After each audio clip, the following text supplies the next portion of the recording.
Muito bem, meus queridos, nós estamos aqui para esse curso de estudos pessoais para a nova vida.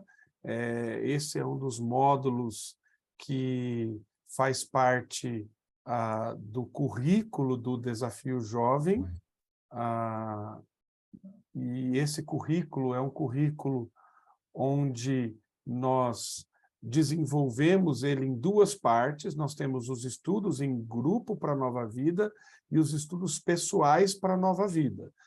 Alguns centros estão ainda numa etapa de implantação dos estudos pessoais, mas aqui neste curso nós vamos estudar o primeiro módulo do estudos em grupo para a nova vida, que é o como posso saber que sou um cristão. Então, hoje, nós vamos estudar o primeiro capítulo. E como que funciona esse curso? Antes de nós iniciarmos a aula propriamente dita, eu quero trazer aqui algumas informações. Então, a primeira delas é que é o material que você tem disponível para essa aula. Então, você recebeu aí um manual do aluno, um caderno de estudo, e, ao final do curso, teremos uma provinha, teremos um exame que você vai fazer no final do curso. E aí você vai ter todas as ferramentas para você fazer essa provinha. E também nós teremos um certificado deste curso para você, ao final, quando concluir este curso. Cada módulo dos estudos em grupo para a nova vida, você recebe este certificado, tá bom? Então, o nosso modelo online, e até mesmo para aqueles que depois assistirem esta aula, porque ela será disponibilizada, né,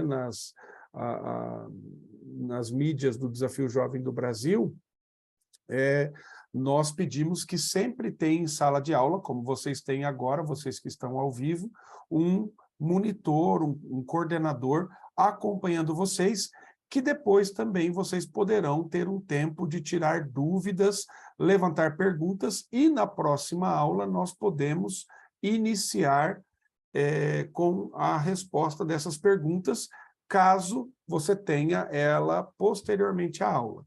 Durante a aula, como eu falei, é possível que você faça a sua participação e a sua pergunta, desde que você venha até o monitor e aí fique aí próximo, né, do computador, para que você possa fazer a pergunta e eu possa ouvir para respondê-la, tá bom?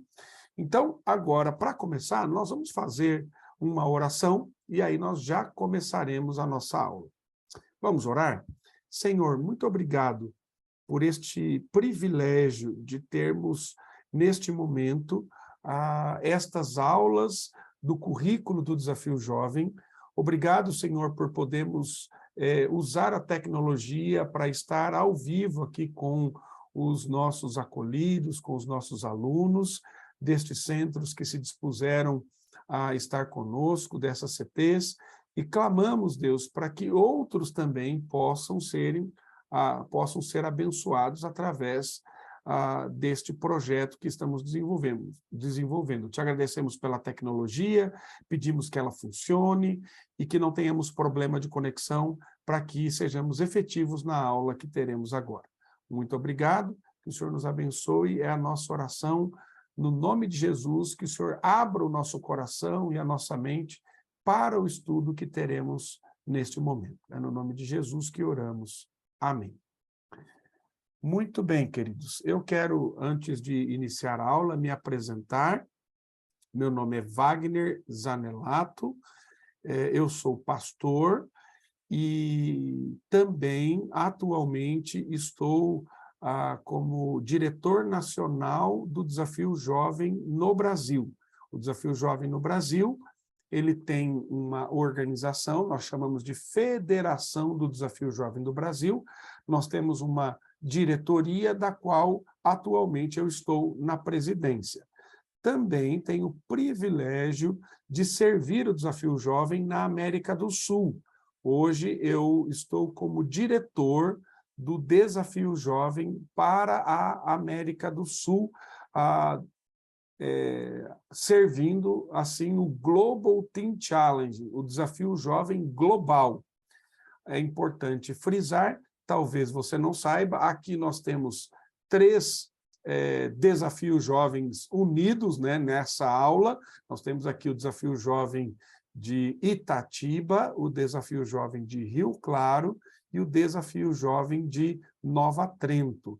Mas você que está aí no programa, saiba que existem desafios jovens em mais de 140 países. 140 países.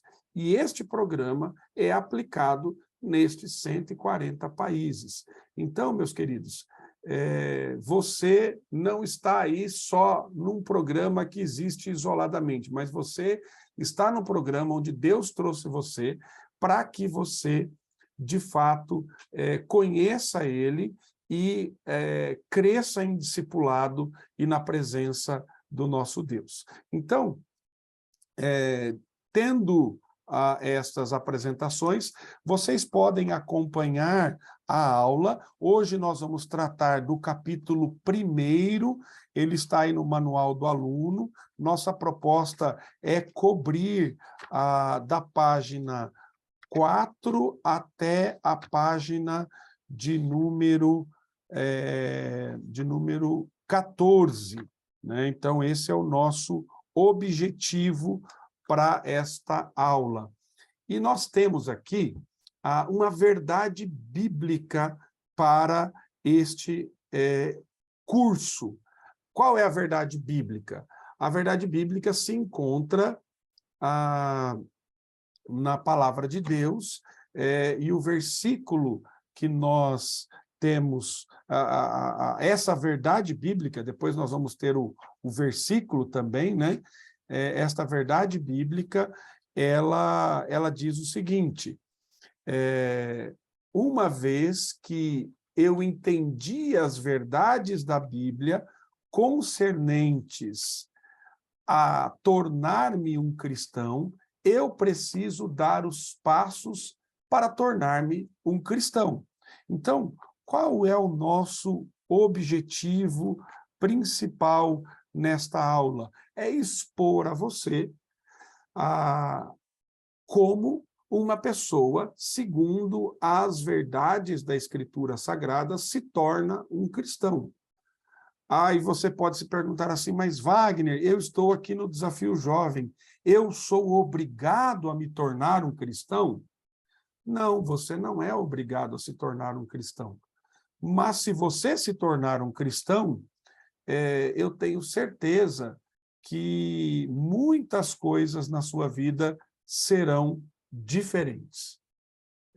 A maneira de você enxergar o mundo, a sua visão em relação às pessoas, a sua visão em relação às circunstâncias, à realidade do dia a dia, tudo isso você vai ter uma visão totalmente diferente. Portanto, a nossa proposta não é impor nada a ninguém aqui, ok? Então, entendam isso.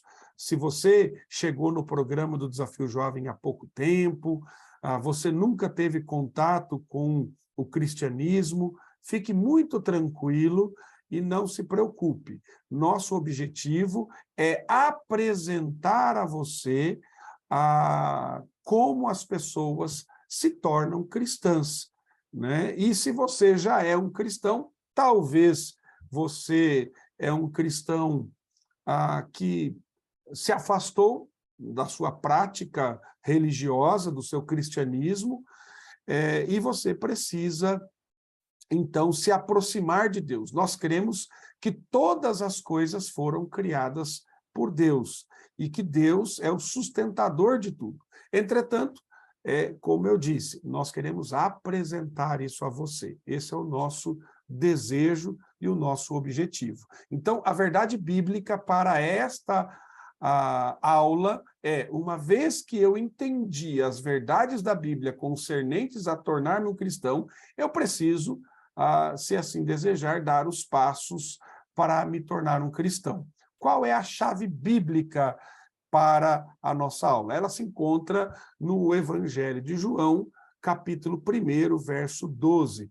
Pois alguns creram nele e o receberam, e a estes ele deu o direito de se tornarem filhos de Deus.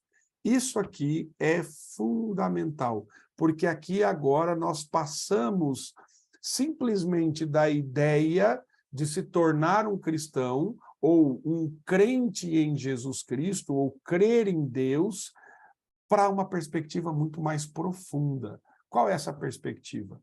Quando eu creio e recebo a Ele, a Jesus, é isso que o texto está dizendo, a Bíblia diz que eu me torno filho de Deus. Então, aqui tem um ponto muito importante, porque se ele está dizendo que eu só passo a ser filho quando creio, isso quer dizer que, se eu não creio, eu ainda não sou filho. Aí você pode lembrar daquela máxima, e se você tiver dúvida, anote aí, e a gente pode conversar sobre isso. Mas Wagner, todo mundo é filho de Deus. Será que todos são filhos de Deus? Segundo a Escritura, todos nós somos criaturas de Deus, fomos criados por Deus, mas olhando para este texto das Escrituras, ele diz que nós nos tornamos filhos quando cremos em Jesus. Então, se você crê em Jesus, recebe ele no seu coração, vive em novidade de vida, você se torna filho. Então, estas são duas coisas importantes neste texto que nós vamos estudar na nossa aula hoje. Então, caminhando aqui, vem a pergunta: como uma pessoa se torna cristã?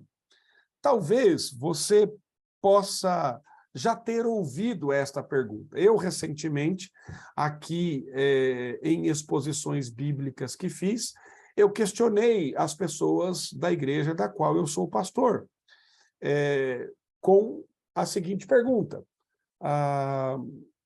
Muito provavelmente, vocês já passaram por alguma conversa, em algum momento da vida de vocês, que alguém perguntou assim: qual é a sua religião?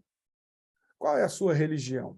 E aí você vai dizer assim: eu sou católico, eu sou evangélico, eu não sou nada, eu não acredito em nada, não tenho religião nenhuma. E aí você tem aquela filosofia: a religião e política e futebol não se discutem. Mas, se a gente for ver, o que mais se discute é religião, política e futebol, né? Todo mundo aí gosta de torcer para o seu time, todo mundo tem as suas opiniões políticas e todo mundo tem as suas opiniões sobre a religião. Mas a questão é, se alguém perguntar a você: você é um cristão? Como é que você responderia nessas ocasiões? Será que você vai ficar retraído com essa pergunta? Como é que você vai ficar nesse sentido? Você vai ficar constrangido? Você vai ficar aflito, angustiado? Como que será a sua resposta? Ou você vai responder de maneira brusca, dizendo assim: é óbvio que eu sou um cristão, é claro, você não conhece a minha família, você não conhece a minha história, e assim por diante. Talvez você possa dizer assim: pensa que eu não conheço a Deus, e coisas assim. Enfim, a resposta pode ser variada, né? Pode ser variada e ser de várias formas. Mas a resposta pode ser uma resposta segura. Pode ser uma resposta em que você diga assim: não, eu venho de uma origem, de uma família cristã, eu venho de um contexto onde toda a minha família é cristã, cresci num lar cristão e eu tenho certeza e plena convicção da da minha vida cristã. Talvez você possa dizer assim, olha, eu vou ter que esperar até morrer, né, para saber qual é o meu destino, se é céu ou inferno, se tem isso mesmo ou não.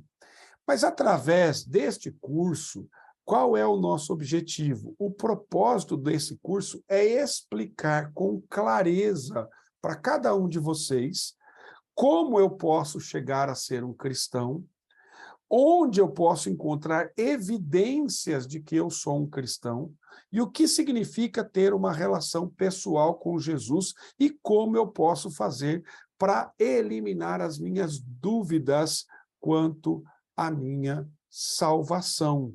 Então, isso é muito importante. Agora, para entendermos esse processo, 3 coisas são fundamentais. E quais são elas? A primeira delas é que nós precisamos ter uma entrega da mente. Nós temos que ter uma entrega da nossa mente, aquilo que nos domina, aquilo que pensamos. Então, antes que uma pessoa ela possa estar segura de que ela é cristã, ela tem que entender como isso acontece.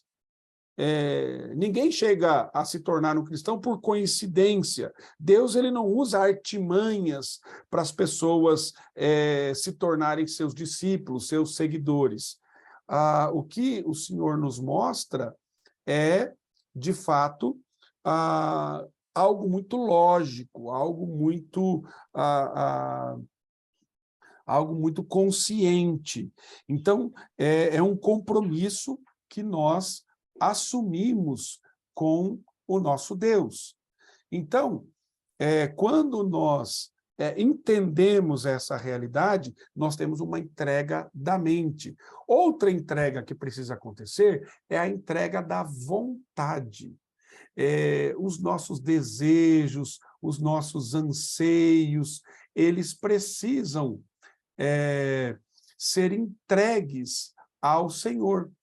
Eles precisam ser completamente entregues a Deus e então é uma entrega da mente, é uma entrega da vontade e é uma entrega das emoções. Também aquilo que sentimos, aquilo que nos aflige, aquilo que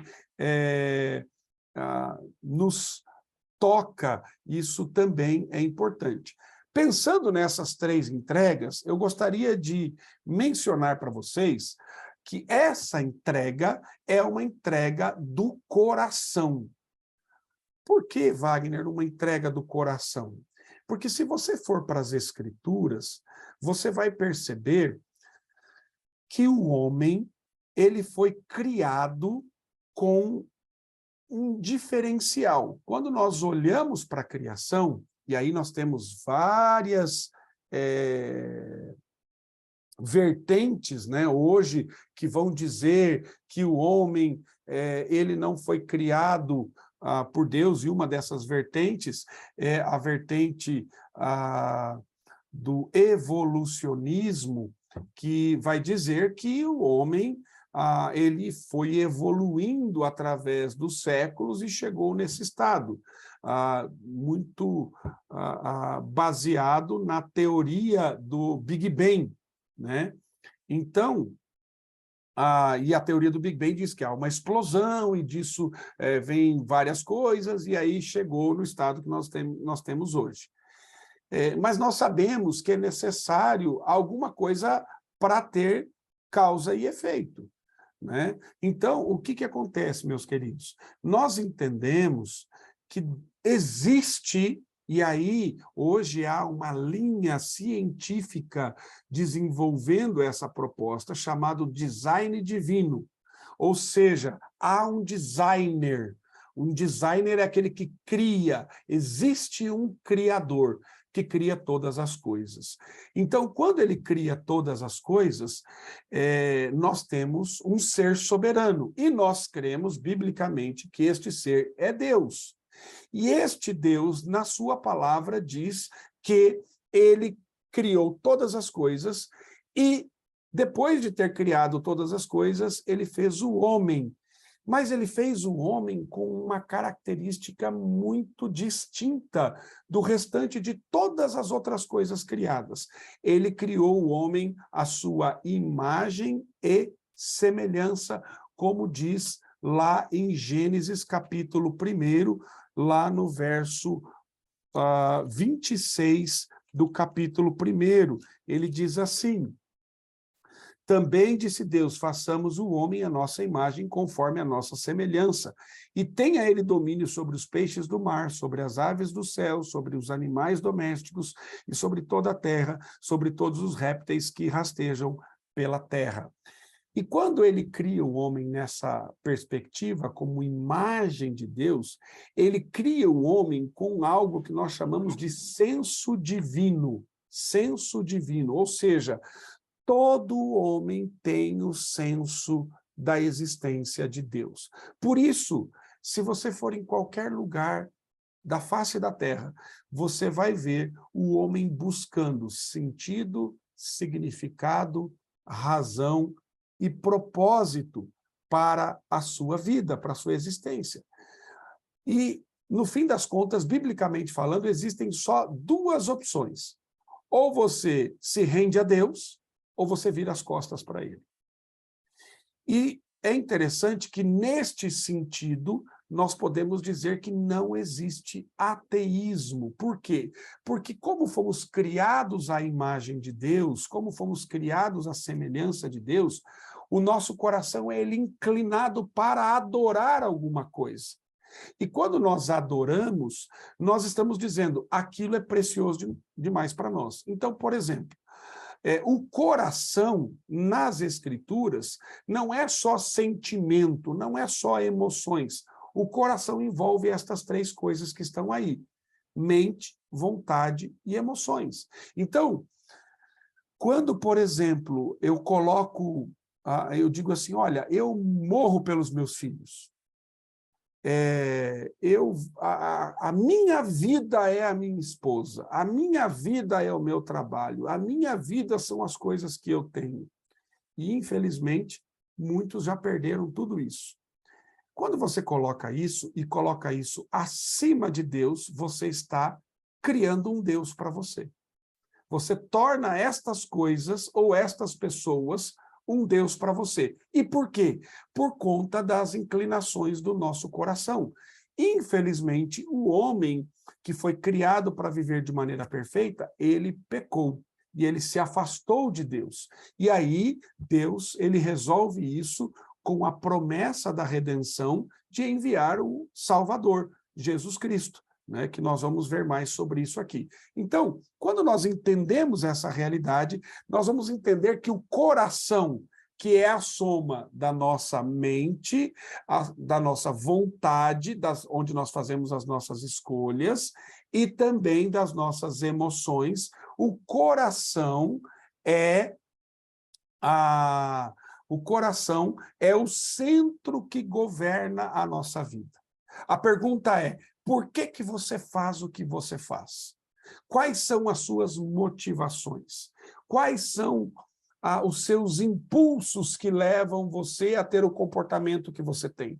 Porque, queridos, deixa eu dizer uma coisa bem clara para você. Você está num programa hoje, no Desafio Jovem.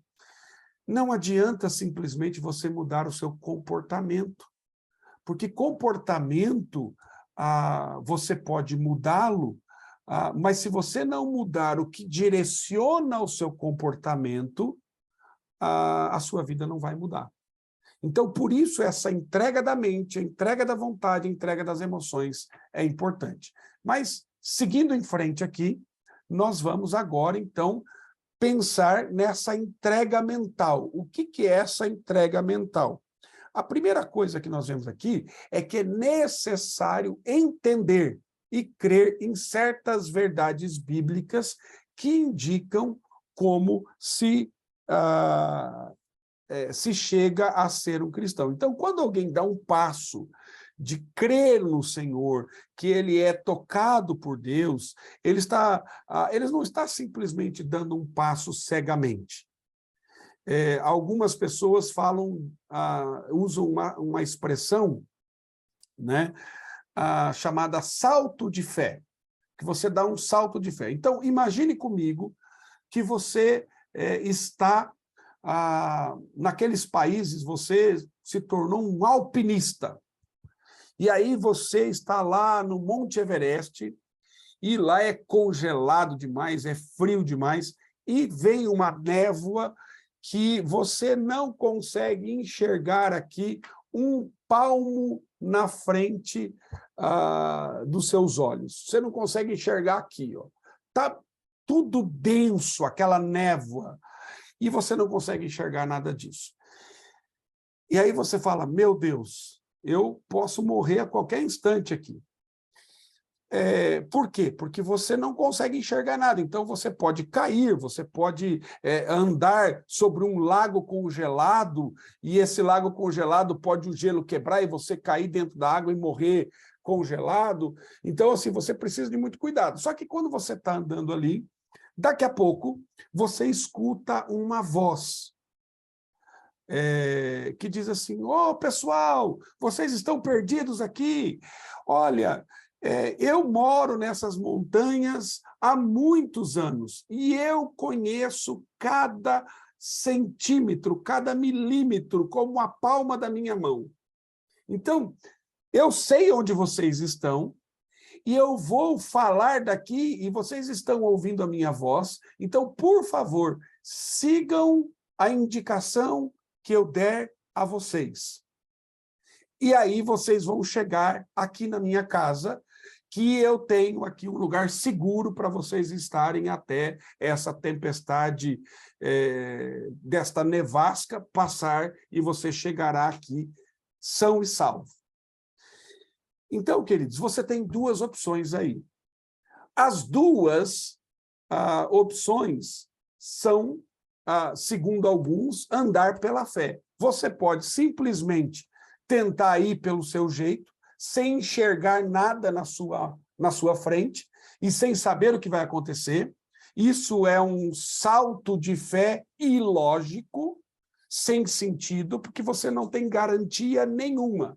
E aí talvez você pode só dizer assim, mas Wagner, a segunda opção também é perigosa, porque e se essa pessoa estiver mentindo? E se essa pessoa estiver me enganando? Pois bem, é muito mais lógico, isso dificilmente aconteceria neste caso especificamente que nós citamos, porque é muito mais lógico você seguir uma voz de alguém que diz que conhece esse terreno e você pode chegar em paz, e você vai seguir uma lógica crendo nas palavras dessa pessoa. O que é isso, queridos? A Bíblia é esta voz que nos direciona a Deus. Ela é a palavra de Deus. Então, a base da decisão para se tornar um cristão, ela está fundamentada não numa coisa sem lógica, sem sentido, sem propósito. Não, ela está afirmada em verdades bíblicas que já são comprovadas historicamente pelas investigações e pelos estudos de muitos eruditos. Eu não vou me recordar agora do nome do filme, mas eu vou passar esse nome do filme para os monitores, para que vocês assistam esse filme. É um filme que é muito interessante, eu vou só rapidamente relatar aqui a história de um jornalista de Chicago, isso é uma história verídica, que a esposa dele conheceu a Deus. E ele ficou indignado com aquilo, porque ele era ateu, ele não acreditava em Deus, e ele, então, como um jornalista investigativo, ele queria provar que Jesus Cristo não havia ressuscitado. E ele, então, começa uma jornada investigativa para que provasse que era tudo uma farsa, que o cristianismo era uma mentira. Porque, veja, se ele prova que Jesus Cristo não ressuscitou, todo o cristianismo desmorona, porque não teria evidências disso. Obviamente, nós cremos porque o pressuposto é o pressuposto da revelação de Deus, mas as evidências comprovam essa revelação.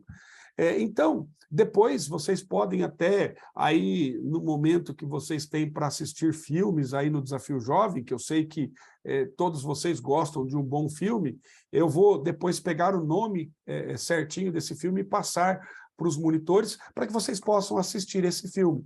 E ele faz a investigação, e aí ele vai descobrir as verdades bíblicas comprovadas historicamente. Aí o resto eu não vou contar, porque senão eu vou estar dando spoiler e perde a graça na hora de vocês assistirem o filme. E para quem depois assistir essa aula gravada, obviamente eu vou deixar essa descrição do nome do filme aí no link do vídeo. Então, nós temos várias comprovações sobre dados históricos e estudos de muitos eruditos que comprovam as verdades bíblicas. Alguns anos atrás, teve aqui em São Paulo uma exposição de manuscritos bíblicos que foram encontrados, são conhecidos como os manuscritos do Mar Morto, lá de Qumran. Eu tive a preciosa oportunidade de poder visitar esses manuscritos originais das Escrituras que rodam o mundo hoje em exposições. Então, para se tornar um cristão, para conhecer um cristão, é necessário entender aquilo que Deus nos mostra. Mas não é necessário, num primeiro momento, você entender toda a Escritura. Deixa eu só achar um. É necessário que você tenha a compreensão de verdades básicas que estão na Escritura. E essas verdades não são complicadas, elas são tão simples que uma criança pode entender. Então, a primeira coisa é isso. A segunda coisa é que estas são verdades que se deve conhecer e crer para que você se torne um cristão. E quais são verdades? Nós vamos trabalhar muito nessas verdades aqui. Então, eu quero passá-las aqui, não vou comentá-las todas ponto a ponto, mas nós podemos voltar se você tiver dúvidas em relação a isso. E a primeira verdade é: Deus existe. Deus, ele existe. A palavra de Deus, no livro de Hebreus, no capítulo de número 11, versículo de número 6, diz assim, eu vou ler aqui para vocês, Hebreus, capítulo 11, verso de número 6. De fato, sem fé é impossível agradar a Deus, porquanto é necessário que aquele que se aproxima de Deus creia que ele existe e que se torne galardoador dos que o buscam. Queridos, como é que você sabe que Deus existe? Outro texto para você ver isso é o Salmo de número 19. O Salmo 19 diz que toda a criação louva a Deus. E lá nós temos dois tipos de demonstração de Deus. A demonstração geral e especial. Nós chamamos isso na teologia de revelação. Deus se revela através da criação. Se você, aí no Desafio Jovem, onde você está, e eu sei e conheço Itatiba, Rio Claro e Nova Trento, e também tem aqui, eles chegaram depois, mas eles estão aqui, lá eu não conheço, tem os irmãos de Curitiba conosco também, eu tenho certeza que vocês estão em lugares lindos e maravilhosos, belos. E se você sair aí caminhando pelo Desafio Jovem, você verá a natureza, a obra da criação. À noite, se você olhar para o céu, você vai ver as estrelas, os luminares. Isso prova que Deus existe, por si só. Mas Deus, ele não deixa só nisso. Ele também manda o seu Filho para mostrar que ele existe. Então, Deus existe. Deus existe. Esse é o primeiro pressuposto importante. O segundo é: a Bíblia é verdadeira. O apóstolo Paulo, escrevendo a Timóteo na sua segunda carta, ele instrui a Timóteo falando sobre a verdade das Escrituras, a verdade da palavra de Deus. Então, 2 Timóteo, capítulo 3, verso 16, diz assim, vou ler para vocês também. Toda a Escritura é inspirada por Deus e útil para o ensino, para a repreensão, para a correção, para a educação na justiça. Nós teremos um módulo sobre a Escritura, um outro curso sobre a Escritura, como estudar a Bíblia, a introdução à Escritura, e lá vocês verão detalhadamente como isso acontece. Mas nós cremos que a Bíblia é a palavra de Deus e é a palavra verdadeira do Senhor. A terceira verdade é que os homens desobedeceram às leis de Deus. Romanos 3, 23 diz que todos pecaram e carecem da glória de Deus. Então, o homem, quando ele teve liberdade para escolher, ele fez aquilo que era contrário à vontade de Deus. Por isso, hoje, nós sofremos. Mas Deus não deixou isso sem solução. Ele enviou um Redentor. A palavra de Deus, em João 3,16, diz que Deus amou o mundo de tal maneira que deu o seu único Filho, para que todo aquele que nele crê não pereça, mas tenha vida eterna. Então, se você está aí hoje no Desafio Jovem, é porque Deus ama você. E ele enviou o seu único Filho, como nós vimos, para que possamos crer nele e, através de Jesus, nos tornarmos filhos, porque ele nos adota. Então, esta é uma quarta verdade que nós devemos conhecer. A quinta verdade que nós devemos conhecer é que Jesus é o único que pode perdoar os seus pecados e os meus pecados. Por quê? Porque ele foi o único que veio a este mundo e que não pecou. Porque este era o propósito de Deus. E Atos, capítulo 4, verso 12, nos mostra claramente esta realidade.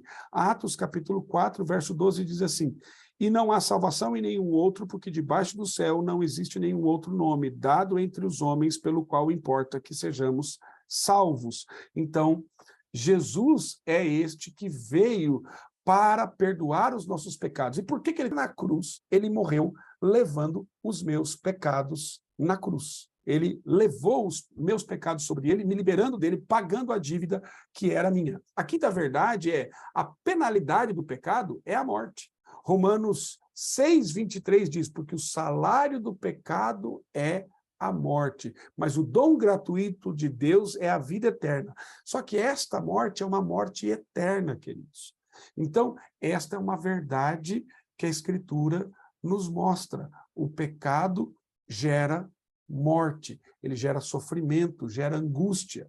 A sétima verdade é, nós podemos ser salvos da penalidade da morte se confessarmos os nossos pecados a Deus e pedirmos o seu perdão. Primeira carta do apóstolo João, versículo 9, diz que se confessarmos os nossos pecados, ele é fiel para nos perdoar os pecados. E a oitava verdade é que você pode chegar a se tornar um cristão hoje, se você crer nessas verdades que nós falamos e permitir e entregar e receber a Jesus como o Senhor, o líder da sua vida. Se você confessar os seus pecados e crer no seu coração, você receberá a Jesus como seu único e suficiente Salvador. Romanos capítulo 10, versos 9 e 10, nos diz assim: se com tua boca confessares Jesus como Senhor, em teu coração creres que Deus o ressuscitou dentre os mortos, serás salvo. Porque com o coração se crê para a justiça e com a boca se confessa a respeito da salvação. Então, nós temos estas verdades bíblicas que vocês vão trabalhar nelas. Ao final da nossa aula, você tem uma atividade que eu gostaria que você fizesse, que vai ser muito importante você compreender essas verdades. Então, nós temos que entender claramente quais são essas verdades. Por isso é uma entrega mental. Eu processo isso e compreendo de maneira lógica, verdadeira, aquilo que a Escritura diz. Então, isso é o que nós vemos como uma entrega mental. Quando nós falamos de uma entrega da vontade, este é um outro aspecto desta entrega para nós nos tornarmos uma pessoa transformada por Cristo, para nos tornarmos um cristão. Então, nós temos uma entrega da vontade. E, para isso, você precisa entender algumas coisas, né? Quando um bebê nasce, os seus pais não lhe dão uma lista de 5 perguntas do que ele desejaria fazer no futuro. O bebê, ele não está suficientemente maduro para pensar por si só e tomar decisões. Então, num dado momento da nossa vida, nós vamos ter essa realidade e aí sim nós vamos entregar a nossa vontade ao Senhor e ter a nossa vontade dominada por Ele. Então, a primeira coisa que nós precisamos entender é o que significa ser um cristão. O que significa ser um cristão? Então, Deus, Ele não deseja de nós uma decisão ignorante, mas Ele deseja de nós uma entrega onde a nossa vida esteja consciente daquilo que nós estamos fazendo. Por isso que Ele, através da ação do Espírito Santo, nos mostra isso, para que a nossa vontade seja transformada, para que a nossa vontade seja alcançada. Tiago, capítulo 1, verso 21, se você quiser acompanhar o que eu estou falando, eu estou aí na página 6 do Manual do Aluno. Diz assim: portanto, deixem todo o costume imoral e toda a má conduta. Aceitem com humildade a mensagem de Deus que Deus planta no coração de vocês, a qual pode salvá-los. Deus coloca isso no nosso coração. Então, antes de fazer essa entrega da vontade, nós precisamos entender o que envolve a vida cristã. E a vida cristã envolve compreender a nossa realidade, nosso status, como eu disse anteriormente, nós pecamos e nós carecemos de Deus. Eu não posso fazer nada para salvar a mim mesmo, por isso que eu preciso de um Salvador, por isso que eu preciso de um Redentor. Então, é necessário entender o que envolve ser um cristão. É necessário reconhecer que é impossível entender tudo sobre a vida cristã antes de decidir a Cristo, de saber que eu não consigo fazer as coisas por mim mesmo, que eu não sou o meu Salvador. Então, aquilo que eu desejo, aquilo que eu anseio, que muitas vezes nos levam para longe de Deus, precisa ser entregue ao Senhor, a minha vontade, e Ele transformar toda a nossa vida. Então, é assim que acontece. E aí, quando nós temos isso esclarecido, e quem é que nos ajuda a esclarecer isso? É o Espírito Santo. A palavra de Deus diz que o Espírito de Deus, ele nos convence do pecado e mostra que nós não somos justos e que nós precisamos da justiça de Deus colocada sobre a nossa vida. A segunda coisa que nós precisamos entender é que quando o Espírito Santo trabalha em nós, nós damos um passo. Que passo é esse? Nós cremos. Nós cremos. E cremos por quê? Porque Ele nos desperta para crer. Então, você tem que entender que onde você está hoje, você está porque Deus o levou até aí. E Ele o levou para que você compreenda quem Ele é, quem você é e o que Ele quer fazer na sua vida. E aí você precisa descansar em Deus, confiar na sua palavra e entregar os seus anseios e desejos a Ele. E aí a Bíblia diz assim: agrada-te do Senhor e Ele satisfará os desejos do teu coração. os seus desejos serão satisfeitos quando você se agradar do Senhor, segundo o Salmo 37 da Escritura Sagrada. Então, você precisa, é necessário você, depois de compreender essa decisão, entregar a sua vida, receber a Jesus e se render diante de Deus. A terceira coisa é que uma entrega da vontade, ela acontece com a ajuda de Deus. E com a ajuda de Deus, agora você tem capacidade para tomar melhores decisões. Você vai enxergar o mundo, você vai enxergar a realidade de maneira diferente. Você vai ter uma maneira totalmente diferente de encarar a vida, de encarar os seus relacionamentos, seja aí no Desafio Jovem, seja com os seus familiares, esposa, filhos, pais. A maneira como você enxerga o mundo, quando você tem o óculos de Deus, é totalmente diferente. Porque você tem que entender uma coisa, querido. Às vezes a gente não percebe isso. Mas nós estamos o tempo todo interpretando. O tempo todo. Você interpreta as coisas. Você agora, nesse momento, está interpretando. Você está pensando, porque Deus o fez assim. Deus o fez um ser racional.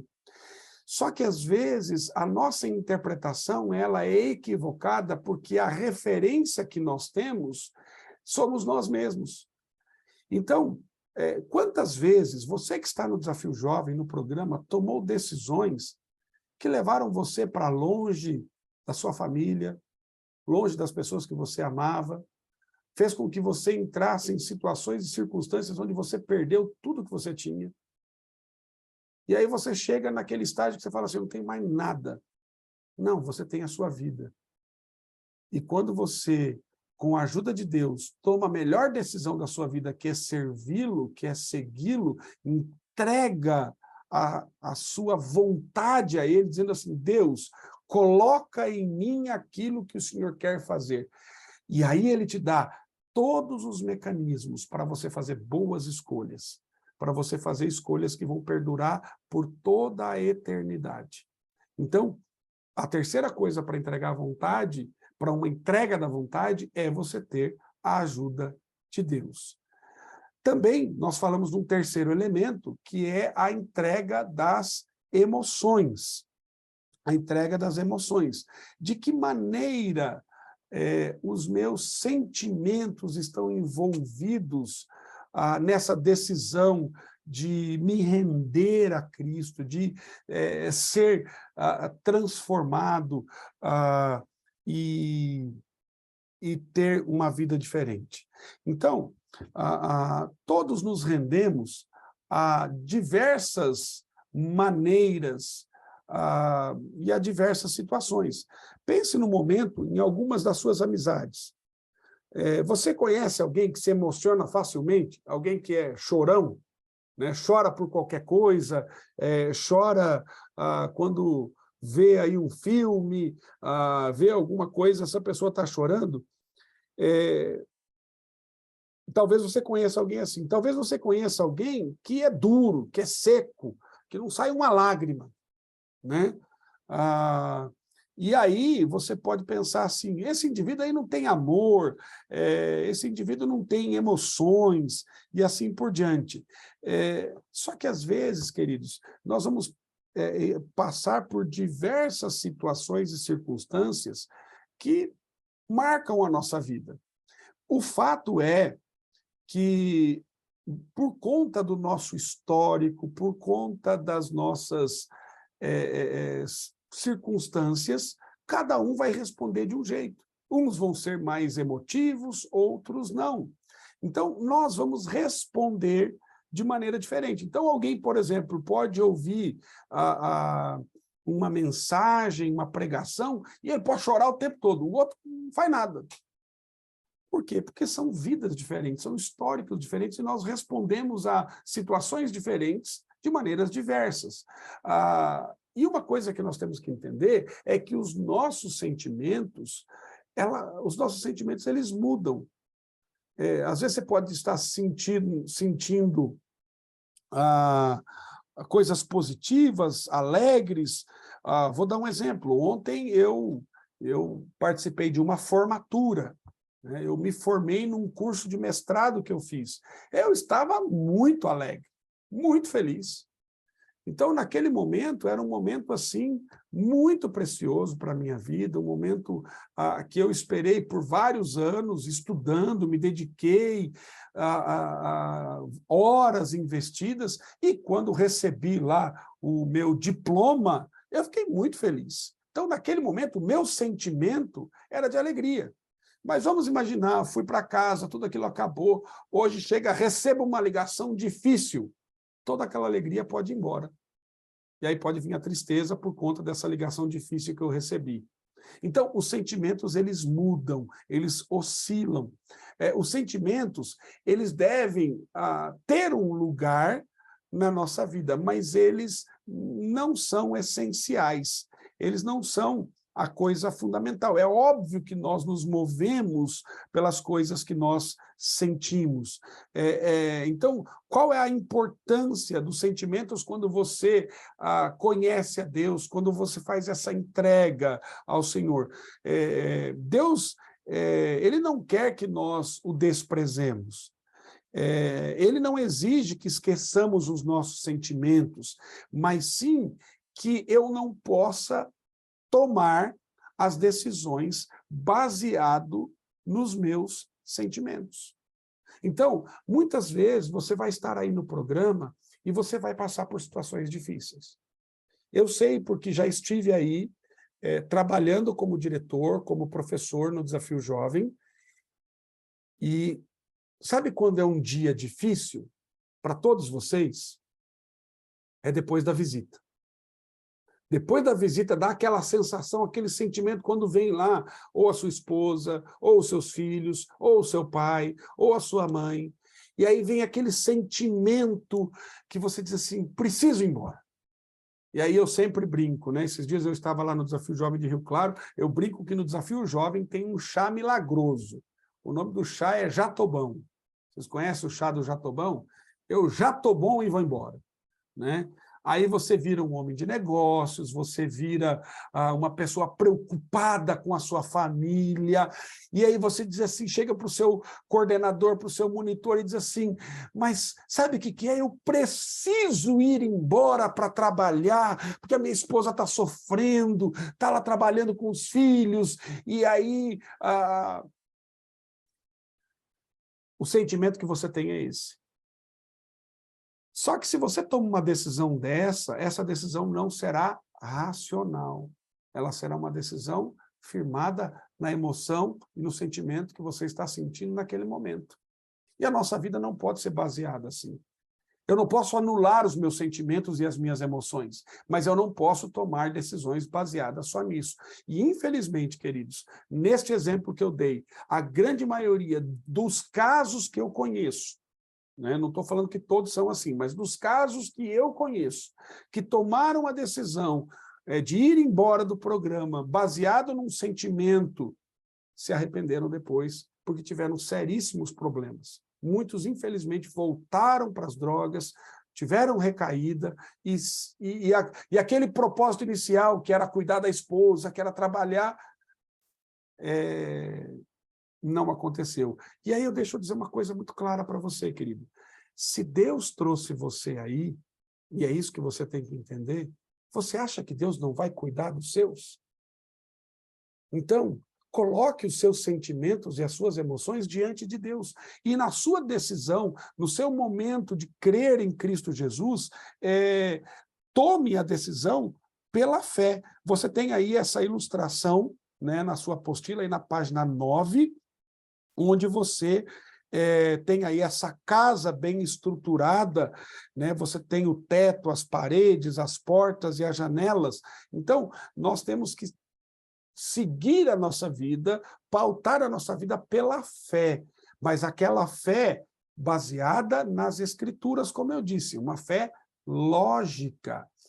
Então, nós vemos isso, que os sentimentos, em primeiro lugar, eles estão envolvidos, né, desta maneira, estão envolvidos de situações diferentes, eles mudam, mas eles não devem ser a prioridade. A segunda coisa que nós vemos é que os sentimentos estão envolvidos em sua experiência de transformação, de conversão, de entrega. Você vai ser tocado, você vai ser ministrado por Deus. Queridos, eu até recomendo aí para os monitores, não sei se vocês já assistiram, tem um seriado contando sobre a vida de Jesus, chamado The Chosen. E o The Chosen, ele conta a história de Jesus. E, queridos, eu tenho assistido essa série, está na 3ª temporada já. Eu, toda vez que assisto, me emociono, porque eu fico lembrando de Jesus. Então, estes sentimentos estão envolvidos na nossa conversão. E nós temos que, também, em terceiro lugar, aprender a expressar os sentimentos conforme a vontade de Deus. Ou seja, nós vamos colocar esses sentimentos de acordo com aquilo que Deus mostra para nós, aprendendo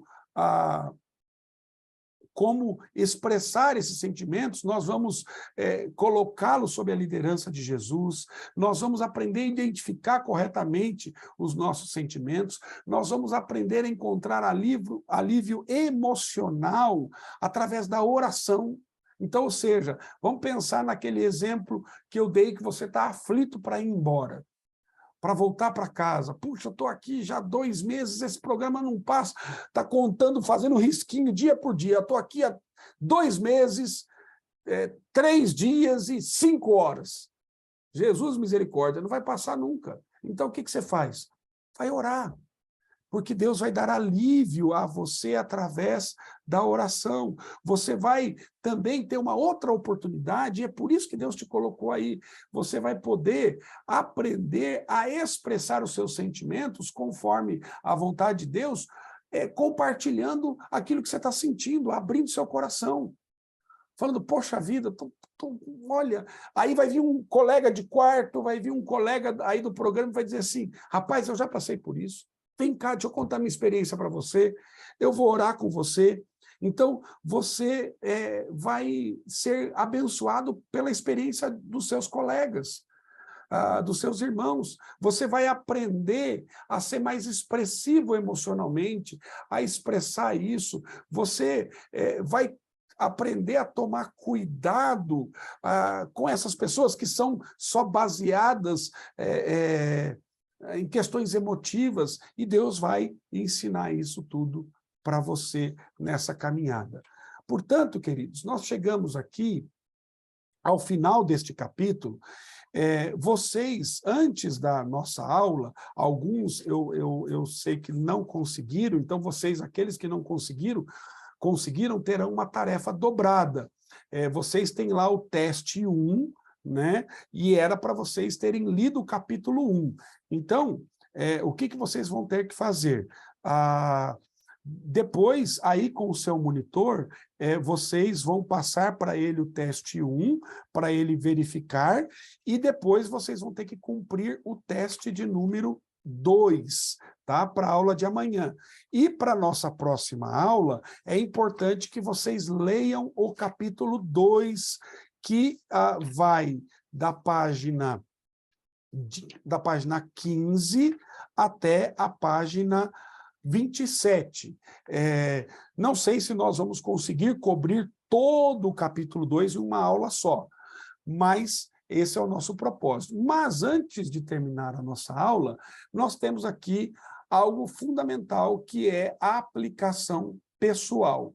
Então, o que eu vou pedir para vocês fazerem, para vocês aplicarem? Lá na página 5, você tem lá do seu manual as 8 verdades que nós falamos aqui, que você deve conhecer para se tornar um cristão. O que você vai fazer? Você vai copiar numa folha ou num caderno e vai responder para cada uma delas, escrevendo as afirmações que eu vou colocar abaixo. Eu creio nisto? Eu não creio nisto? Eu não tenho certeza. Exemplo: Deus existe. Eu creio nisso. Eu não creio nisso. Não tenho certeza. Entenderam? Então vai ser assim a sua resposta. Na frente da afirmação, você vai dizer, eu creio nisso, eu não creio nisto, eu não tenho certeza. Número 2, a Bíblia é verdadeira, eu creio nisto, ou eu não creio nisto, ou eu não tenho certeza, ok? Então, esse é um exercício que vocês farão para a próxima aula. E aí, aqui estão todas essas verdades bíblicas.